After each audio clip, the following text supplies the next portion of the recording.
नमस्कार दोस्तों, आज हम एनसीईआरटी क्लास 9 की पॉलिटी का चैप्टर 5 पढ़ेंगे। दोस्तों, इससे पहले हम 4 के चैप्टर कंप्लीट कर चुके हैं, साथ में क्वेश्चन आंसर भी देखे थे। आज हमारी पॉलिटी कंप्लीट हो जाएगी, ठीक है। और लास्ट चैप्टर है, चैप्टर का नाम है लोकतांत्रिक अधिकार। तो चलो दोस्तों शुरू करते हैं बिना समय गवाए। भूमिका। पिछले दो अध्यायों में हमने लोकतांत्रिक सरकार के 2 बुनियादी तत्वों की चर्चा की। अध्याय 3 में हमने देखा कि किस तरह लोकतांत्रिक सरकार का निर्धारित अवधि में लोगों द्वारा स्वतंत्र और निष्पक्ष ढंग से चुना जाना जरूरी है। अध्याय 4 में हमने जाना कि लोकतंत्र को कुछ ऐसी संस्थाओं के ऊपर निर्भर होना चाहिए जो निर्धारित कायदे कानून के मुताबिक काम करती हो। ये तत्व जरूरी है, पर लोकतंत्र के लिए इन्हीं 2 का होना पर्याप्त नहीं है। चुनाव संस्थाओं के साथ साथ तीसरा तत्व है अधिकारों का उपयोग। इसकी मौजूदगी भी सरकार के लोकतांत्रिक चरित्र के लिए जरूरी है। बहुत सही ढंग से चुने हुए और स्थापित संस्थाओं के माध्यम से काम करने वाले शासकों को भी यह जरूर जानना चाहिए कि उन्हें कुछ लक्ष्मण रेखा उल्लंघन नहीं करना है। नागरिकों के लोकतांत्रिक अधिकार इन लक्ष्मण रेखाओं का निर्माण करते हैं।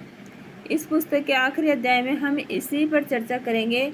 अधिकारों के बिना जीवन कैसा होगा, इसकी कल्पना करने के लिए हम वास्तविक जीवन की कुछ घटनाओं से बात शुरू करते हैं। इससे हम इस चर्चा पर पहुंचेंगे कि अधिकारों क्या मतलब और हमें इनकी जरूरत क्यों है। पिछले अध्यायों की तरह पहले सामान्य बातों फिर भारत पर केंद्रित चर्चा होगी। हम एक एक करके भारतीय संविधान में दर्ज मौलिक अधिकारों पर चर्चा करेंगे। फिर हम इस बात पर गौर करेंगे कि सामान्य आदमी इन अधिकारों का प्रयोग कैसे कर सकता है, इनकी रक्षा कौन करेगा और इनको लागू कौन करेगा। आखिर में हम देखेंगे कि लोकतंत्र का विस्तार करने में इन अधिकारों की कैसी भूमिका हो सकती है और हाल ही के वर्षों में हमारे मुल्क में इन्होंने क्या भूमिका निभाई है। अधिकारों के बिना जीवन।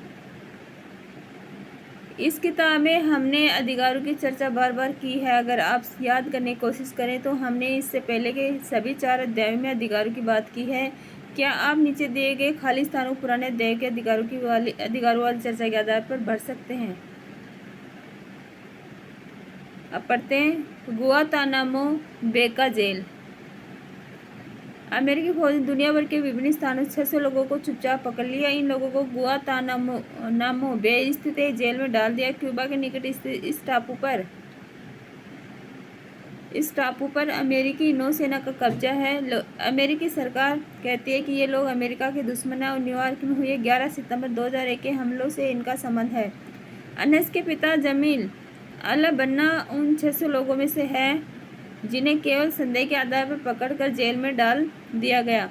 अधिकांश मामलों में गिरफ्तार लोगों के देश की सरकार को उनकी गिरफ्तारी और जेल में डालने की सूचना भी नहीं दी गई।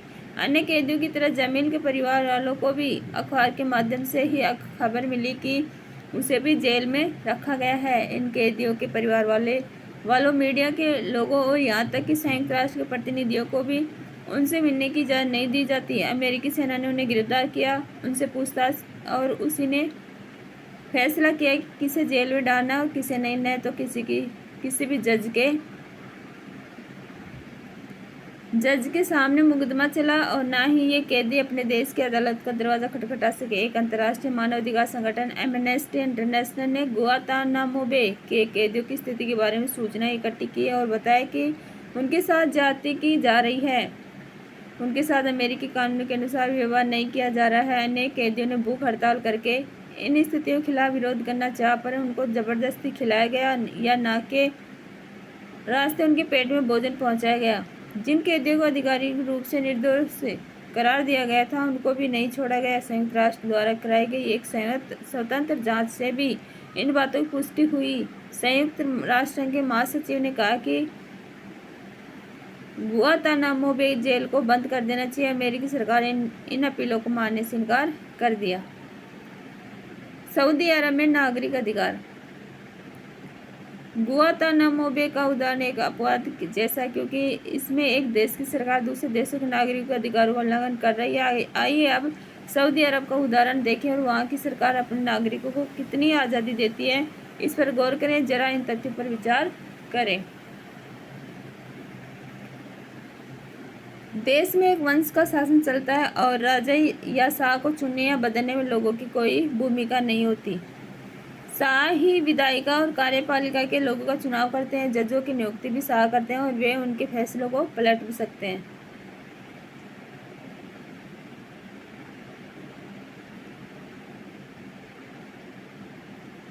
लोग कोई राजनीतिक दल या संगठन नहीं बना सकते। मीडिया शाह की मर्जी के खिलाफ कोई भी खबर नहीं दे सकती। कोई धार्मिक आज़ादी नहीं है। सिर्फ मुसलमान ही यहाँ के नागरिक हो सकते हैं। यहाँ रहने वाले दूसरे धर्मों के लोग घर के अंदर ही अपने धर्म के अनुसार पूजा पाठ कर सकते हैं। उनके सार्वजनिक धार्मिक अनुष्ठानों पर रोक है।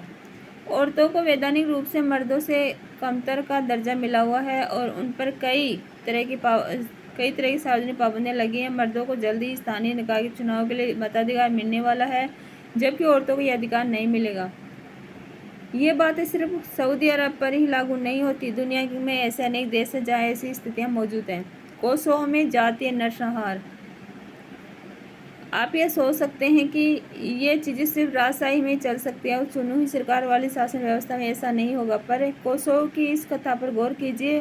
कोसोवो पुराने यूगोस्लाविया का एक प्रांत था जो अब टूटकर अलग हो गया है। इस प्रदेश में अल्बानियाई लोगों की संख्या बहुत ज़्यादा थी, पर पूरे देश के लिहाज से सर्ब लोग बहुसंख्यक थे। उग्र सर्ब राष्ट्रवादी भक्त मिलोसेविक ने यहाँ के चुनाव में जीत हासिल की। उनकी सरकार ने कोसोवो के अल्बानियाई लोगों के प्रति बहुत ही कठोर व्यवहार किया। उनकी इच्छा थी कि देश पर सर्ब लोगों का ही पूरा नियंत्रण हो। अनेक सर्ब नेताओं का मानना था कि अल्बानियाई लोगों जैसे अल्पसंख्यक या तो देश छोड़कर चले जाएं या सर्बों का प्रभुत्व स्वीकार कर लें।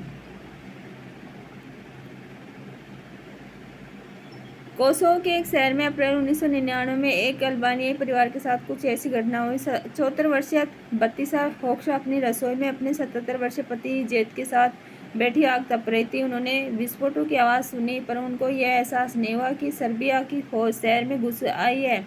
तभी उनका दरवाज़ा खोलकर 5-6 सैनिक दंदनाते हुए अंदर आए और पूछा, बच्चे कहाँ हैं? बत्तीसा याद करती है। उन्होंने जेद की छाती में 3 गोलियां दाग दी। उसके सामने ही उसके पति की मौत हो गई और सैनिकों ने उसकी अंगुली से शादी की अंगूठी उतार ली और उसे भाग जाने को कहा। मैं अभी दरवाजे से बाहर भी नहीं निकली थी कि उन्होंने घर में आग लगा दी। वह बरसात में बेघर होकर सड़क पर खड़ी थी। उसके पास न मकान था, न पति और न शरीर पर पहने कपड़ों के अलावा कोई और चीज़। समाचारों में आई यह कथा उन हजारों अल्बानियाई लोगों के साथ हुए बर्ताव में से एक की सच्चाई बताती है। और याद रखिए कि यह नरसंहार उस देश की अपनी ही सेना एक ऐसे नेता के निर्देश पर कर रही थी जो लोकतांत्रिक चुनाव में जीतकर सत्ता में आया था। जातीय पूर्वाग्रह के चलते हाल के वर्षों में जो सबसे बड़े नरसंहार हुए हैं, उनमें से यह संभवतः सबसे भयंकर था। आखिरकार कई और देशों ने जब दखल दिया तब जाकर यह क्रम थमा। मिलोसेविक की सत्ता गई और बाद में अंतर्राष्ट्रीय न्यायालय ने उन पर मानवता के खिलाफ अपराध का मुकदमा चला।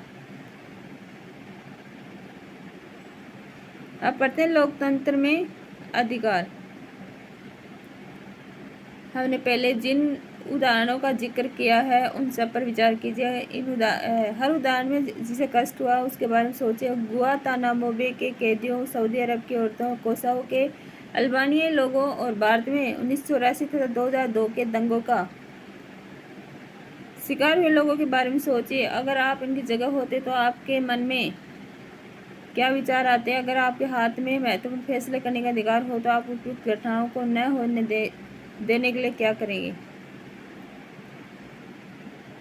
शायद आप एक ऐसी व्यवस्था बनाना चाहेंगे जिसमें लोगों की सुरक्षा, उनके सम्मान का ख्याल और समान अवसर जरूर हो। जैसे आप यह चाह सकते हैं कि बिना उचित कारण सूचना के किसी को गिरफ्तार न किया जाए, और अगर किसी को गिरफ्तार किया जाता है तो उसे अपना पक्ष रखने और अपने आप को निर्दोष साबित करने का पर्याप्त अवसर मिले। आप इस बात पर सहमत हो सकते हैं कि ऐसा भरोसा सभी चीज़ों पर लागू नहीं हो सकता। हम हर किसी से जिन चीज़ों की मांग करते हैं या जिन बातों की उम्मीद करते हैं उसमें हमें तार्किक नज़रिया अपनाना चाहिए, क्योंकि उसे ये चीज़ें सबको उपलब्ध करानी है। पर आप इस बात पर जोर दे सकते हैं कि आश्वासन सिर्फ कागजों में न रहे, उन पर अमल भी हो, और जो लोग ऐसा न करें उनको सज़ा भी मिले। दूसरे शब्दों में कहें तो आप एक ऐसी व्यवस्था बनाना चाहेंगे जहां हर किसी को कुछ न्यूनतम बातों की गारंटी होगी। अमीर या गरीब, ताकतवर या कमज़ोर, बहुसंख्यक या अल्पसंख्यक, हर किसी को इन न्यूनतम चीज़ों की गारंटी होगी। अधिकारों की सोच के पीछे यही भावना होती है। अधिकार क्या है? अधिकार किसी व्यक्ति, अपने लोगों, अपने समाज, अपनी सरकार से दावा है। हम सभी खुशी से, बिना डर, भय के और अपमानजनक व्यवहार से बचकर जीना चाहते हैं। इसके लिए हम दूसरों से ऐसे व्यवहार की अपेक्षा करते हैं जिससे हमें कोई नुकसान न हो, कोई कष्ट न हो। इसी प्रकार हमारे व्यवहार से भी किसी को नुकसान नहीं होना चाहिए। कोई कष्ट नहीं होना चाहिए। इसलिए अधिकार तभी संभव है जब आपका अपने बारे में किया हुआ दावा दूसरों पर भी समान रूप से लागू हो।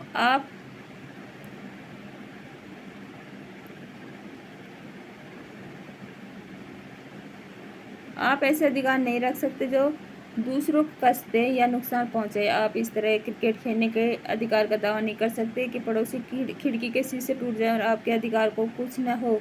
यूगोस्लाविया के सर्ब लोग पूरे देश पर सिर्फ अपना दावा नहीं कर सकते थे। सो हम जो दावे करते हैं वे तार्किक भी नहीं होने चाहिए तार्किक भी होने चाहिए। वे ऐसे होने चाहिए कि हर किसी को समान मात्रा में उन्हें दे पाना संभव हो। इस प्रकार हमें कोई भी अधिकार इस बाध्यता के साथ मिलता है कि हम दूसरों के अधिकारों का आदर करें। हम कुछ दावे कर दें सिर्फ इतने बल से कि वह हमारा अधिकार नहीं हो जाता।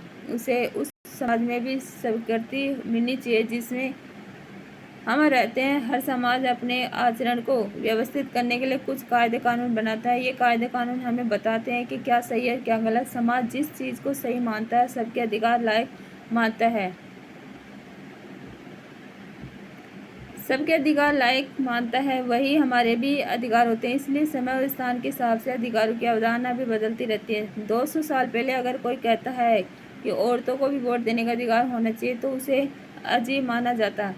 आज सऊदी अरब में उनको वोट का अधिकार न होना भी अजीब लगता है। जब समाज में मान्य कायदों को लिखत पढ़त में ला दिया जाता है तो उनको असली ताकत मिल जाती है। इसके बिना वे प्राकृतिक या नैतिक अधिकार ही रह जाते हैं।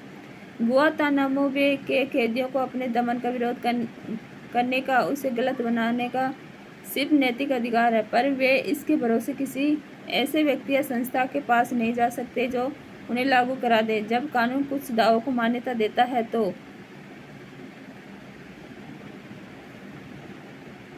उनको लागू किया जा सकता है, फिर हम उन्हें लागू करने की मांग कर सकते हैं।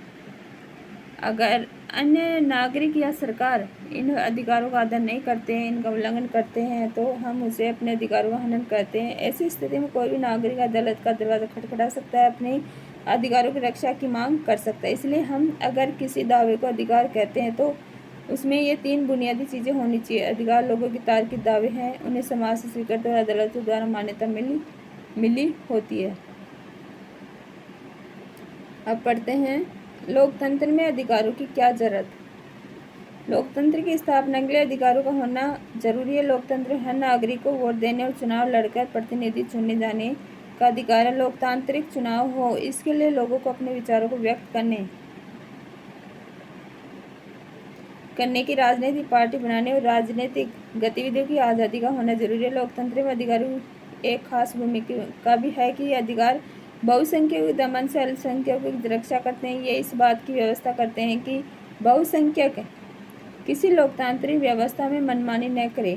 अधिकार स्थितियों के बिगड़ने पर एक तरह की गारंटी जैसे हैं। अगर कुछ नागरिक दूसरे के अधिकारों को हड़पना चाहे तो स्थिति बिगड़ सकती है। ये स्थिति आमतौर पर तब आती है जब बहुमत के लोग अल्पमत में आ गए, लोगों पर प्रभुत्व कायम करना चाहते हैं। ऐसी स्थिति में सरकार को नागरिकों के अधिकारों की रक्षा करनी चाहिए, लेकिन कई बार चुनी हुई सरकार भी अपने ही नागरिकों के अधिकारों पर हमला करती है। संभव है वह नागरिक के अधिकारों की रक्षा न करे। इसलिए कुछ अधिकारों को सरकार से भी ऊंचा दर्जा दिए जाने की जरूरत है ताकि सरकार भी उनका उल्लंघन न कर सके। अधिकांश लोकतांत्रिक शासन व्यवस्था में नागरिकों के अधिकार संविधान में लिखित रूप में दर्ज होते हैं। भारतीय संविधान में अधिकार। विश्व के अधिकांश दूसरे लोकतंत्रों की तरह भारत में भी ये अधिकार संविधान दर्ज है। हमारे जीवन के लिए बुनियादी रूप से जरूरी अधिकारों को विशेष दर्जा दिया गया है। इन्हें मौलिक अधिकार कहा जाता है। अध्याय 3 में हमने अपने संविधान की प्रस्तावना पढ़ी है। यह सभी नागरिकों को समानता, स्वतंत्रता और न्याय दिलाने की बात कहता है। मौलिक अधिकार इन वायदों को व्यावहारिक रूप देते हैं। ये अधिकार भारत के संविधान के महत्वपूर्ण बुनियादी विशेषता है। आप जानते हैं कि हमारा संविधान 6 मौलिक अधिकार प्रदान करता है। क्या आप इन्हें बता सकते हैं? एक आम नागरिक के लिए इन अधिकारों का ठीक क्या मतलब होता है? आइए एक एक करके इन पर नज़र डालें। समानता का अधिकार, ये होता है 14 to 18 अनुच्छेद, ठीक है, आर्टिकल्स। हमारा संविधान कहता है कि सरकार भारत में किसी व्यक्ति को कानून के सामने समानता या कानून से संरक्षण के मामले में समानता के अधिकार से वंचित नहीं कर सकती। इसका मतलब ये हुआ कि किसी व्यक्ति का दर्जा पद चाहे जो भी हो, सब पर कानून समान रूप से लागू होता है। इसे कानून का राज भी कहते हैं। कानून का राज किसी भी लोकतंत्र की बुनियाद है। इसका अर्थ हुआ कि कोई भी व्यक्ति कानून के ऊपर नहीं है। किसी राजनेता, सरकारी अधिकारी या सामान्य नागरिक में कोई अंतर नहीं किया जा सकता। प्रधानमंत्री हो या दूर दराज के गांव का कोई खेतीहर मजदूर, सब पर एक ही कानून लागू होता है। कोई भी व्यक्ति वैधानिक रूप से अपने पद या जन्म के आधार पर विशेष अधिकार या खास व्यवहार का दावा नहीं कर सकता। जैसे कुछ साल पहले देश के एक पूर्व प्रधानमंत्री पर भी धोखाधड़ी का मुकदमा चला था। सारे मामले पर गौर करने के बाद अदालत ने उनको निर्दोष घोषित किया था, लेकिन जब तक मामला चला उन्हें किसी अन्य आम नागरिक की तरह ही अदालत में जाना पड़ा, अपने पक्ष में सबूत देने पड़े, कागजात दाखिल करने पड़े। इस बुनियादी स्थिति को संविधान ने समानता के अधिकार के कुछ निहितार्थों को स्पष्ट करके अपने और साफ किया है। सरकार किसी से भी उसके धर्म, जाति, समुदाय, लिंग और जन्म स्थल के आधार पर भेदभाव नहीं कर सकती। दुकान, होटल और सिनेमाघर जैसे सार्वजनिक स्थल में भी किसी के प्रवेश को रोका नहीं जा सकता। इसी प्रकार सार्वजनिक कुएं, तालाब, स्नान घाट, सड़क, खेल के मैदान और सार्वजनिक भवनों के इस्तेमाल से किसी को भी वंचित नहीं किया जा सकता। ये चीज़ें ऊपर से बहुत सरल लगती हैं, पर जाति व्यवस्था वाले हमारे समाज में कुछ समुदाय के लोगों को सार्वजनिक सुविधाओं का इस्तेमाल करने से रोका जाता है। सरकारी नौकरियों पर भी यही सिद्धांत लागू होता है। सरकार में किसी पद पर नियुक्ति या रोजगार के मामले में सभी नागरिकों के लिए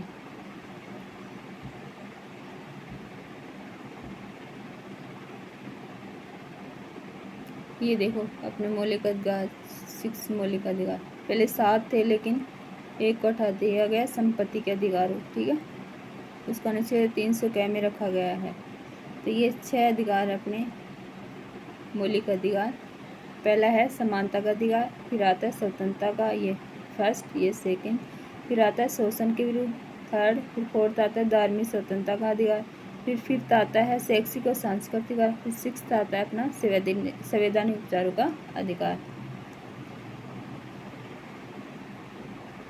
अवसर की समानता है। उपरोक्त आधारों पर किसी भी नागरिक को रोजगार के अयोग्य नहीं करार दिया जा सकता है, उसके साथ भेदभाव नहीं किया जा सकता। पिछले अध्याय में आपने पढ़ाई भारत सरकार नौकरियों में अनुसूचित जाति, अनुसूचित जनजाति और अन्य पिछड़ी जातियों के लिए आरक्षण की व्यवस्था की है। अनेक सरकारें विभिन्न योजनाओं के तहत कुछ नौकरियों में स्त्री, गरीब या शारीरिक रूप से विकलांग लोगों को प्राथमिकता देती है। आप सोच सकते हैं कि आरक्षण की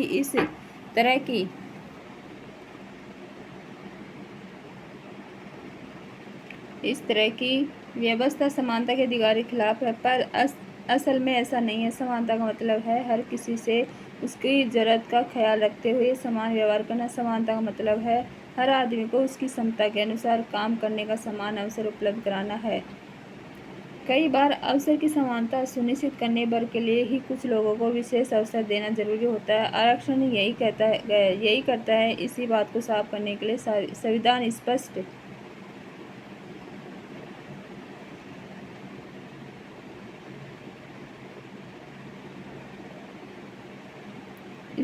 प्रबल रूप छुआछूत का जिक्र करता है और सरकार को निर्देश देता है कि वह इसे समाप्त करे। किसी भी तरह के छुआछूत को कानूनी रूप से गलत करार दिया गया है। यहाँ छुआछूत का मतलब कुछ खास जातियों के लोगों के शरीर को छूने से बचना नहीं है। यह उन सारी सामाजिक मान्यता और आचरणों को भी गलत करार देता है जिसमें किसी खास जाति में जन्म लेने भर से लोगों को नीची नज़र से देखा जाता है या उनके साथ अलग तरह का व्यवहार किया जाता है। इसलिए संविधान ने छुआछूत को दंडनीय अपराध घोषित किया है। अब पढ़ते हैं स्वतंत्रता का अधिकार। यह आता है 90-22। ठीक है, स्वतंत्रता का मतलब बाधाओं का न होना व्यावहारिक जीवन में। इसका मतलब होता है हमारे मामलों में किसी किस्म का दखल न होना, न सरकार का, न व्यक्तियों का। हम समाज में रहना चाहते हैं, लेकिन हम स्वतंत्रता भी चाहते हैं। हम मन चाहे ढंग से काम करना चाहते हैं। कोई हमें यह आदेश न दे कि इसे ऐसे करो वैसे करो। इसलिए भारतीय संविधान ने प्रत्येक नागरिक को कई तरह की स्वतंत्रताएं दी हैं। जैसे देखते हैं, अभिव्यक्ति की स्वतंत्रता, शांतिपूर्ण ढंग से जमा होने की स्वतंत्रता, संगठन संघ बनाने की स्वतंत्रता, देश भर में कहीं भी आने जाने की स्वतंत्रता, देश के किसी भी भाग में रहने बसने की स्वतंत्रता और कोई भी काम करने, धंधा चुनने, पैसा करने की स्वतंत्रता। ये आर्टिकल 19 दे रखे हैं, 6 स्वतंत्रता। याद रखिए कि हर नागरिक को ये स्वतंत्रता प्राप्त है। इसका मतलब यह हुआ कि आप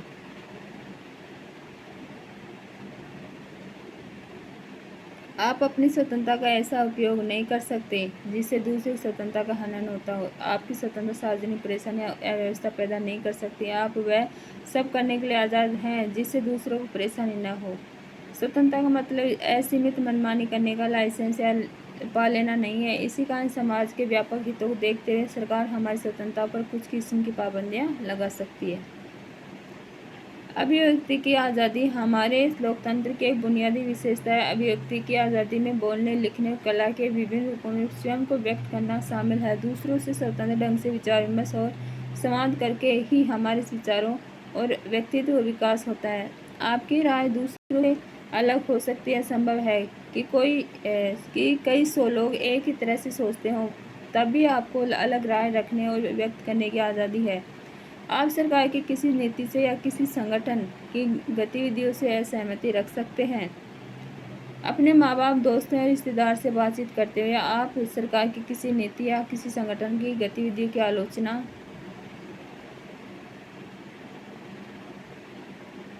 आलोचना करने को स्वतंत्र हैं। आप अपने विचारों को पर्चा छाप कर या अखबारों पत्रिकाओं में लेख लिख कर भी व्यक्त कर सकते हैं। आप यह काम चित्र बनाकर, कविता, गीत लिखकर भी कर सकते हैं, पर आप इस स्वतंत्रता का उपयोग करके किसी व्यक्ति या समुदाय के खिलाफ हिंसा को नहीं भड़का सकते। आप इस स्वतंत्रता का उपयोग करके लोगों को सरकार के खिलाफ बगावत के लिए नहीं उकसा सकते। आप किसी के खिलाफ झूठी बातें कहने या उसकी प्रतिष्ठा गिराने वाली बातें प्रचारित करने में इस स्वतंत्रता का इस्तेमाल नहीं कर सकते। नागरिकों को किसी मुद्दे पर जमा होने, बैठक करने, प्रदर्शन करने, जुलूस निकालने का अधिकार है। वे यह सब किसी समस्या पर चर्चा करने, विचारों का आदान प्रदान करने, किसी उद्देश्य के लिए जनमत तैयार करने या किसी चुनाव में किसी उम्मीदवार या पार्टी के लिए वोट मांगने के लिए कर सकते हैं। पर ऐसी बैठकें शांतिपूर्ण होनी चाहिए। इससे सार्वजनिक अव्यवस्था या समाज में शांति नहीं फैलनी चाहिए। इन बैठकों और गतिविधियों में भाग लेने वालों को अपने पास हथियार नहीं रखने चाहिए। नागरिकों को संगठन बनाने की भी स्वतंत्रता है। जैसे किसी कारखाने के मजदूर अपने हितों की रक्षा के लिए मजदूर संघ बना सकते हैं। किसी शहर के कुछ लोग भ्रष्टाचार या प्रदूषण के खिलाफ अभियान चलाने के लिए संगठन बना सकते हैं। किसी भी नागरिक को देश के किसी भी हिस्से में जाने की स्वतंत्रता है। हम भारत के किसी भी हिस्से में रह और बस सकते हैं। जैसे असम का कोई व्यक्ति हैदराबाद में व्यवसाय करना चाहता है, संभव है कि उसने इस शहर को देखा भी न हो या यहाँ उसका कोई संपर्क न हो, फिर भी भारत का नागरिक होने के कारण उसे ऐसा करने का अधिकार है। इसी अधिकार के चलते लाखों लोग गाँव से निकलकर शहरों में और देश के गरीब इलाकों से निकलकर समृद्ध इलाकों में आकर काम करते हैं, बस जाते हैं। पैसा चुनने के मामले में भी ऐसी स्वतंत्रता प्राप्त है। आपको कोई भी यह आदेश नहीं दे सकता कि आप सिर्फ यह काम करें, या वह महिलाओं से यह नहीं कहा जा सकता कि फला काम उनके लिए नहीं है। पिछड़े कमजोर जाति के लोगों से नहीं कहा जा सकता कि वे अपने परंपरागत पेशे में ही रहें। संविधान कहता है कि किसी भी व्यक्ति को उसके जीने के अधिकार, निजी स्वतंत्रता से वंचित नहीं किया जा सकता। कानून द्वारा स्थापित व्यवस्थाओं को छोड़कर इसका मतलब यह है कि जब तक अदालत किसी व्यक्ति को मौत की सज़ा नहीं सुनाती, उसे मारा नहीं जा सकता। इसका यह भी मतलब है कि कानूनी आधार होने पर ही सरकार या पुलिस अधिकारी किसी नागरिक को गिरफ्तार कर सकता है। अगर वे ऐसा करते हैं तब भी उन्हें कुछ नियमों का पालन करना पड़ता है। गिरफ्तार या हिरासत में लिए गए व्यक्ति को उसकी गिरफ्तारी और हिरासत में लेने की कानूनी जानकारी देनी होती है।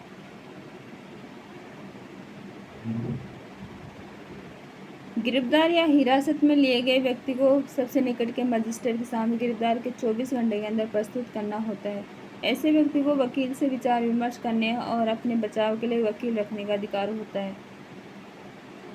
आइए एक बार फिर से गुआंतानामो बे और कोसोवो को याद करें। इन दोनों ही मामलों में शिकार लोगों को सभी स्वतंत्रताओं में सबसे बुनियादी दो चीज़ें जीवन रक्षा और निजी स्वतंत्रता से वंचित रखा गया है।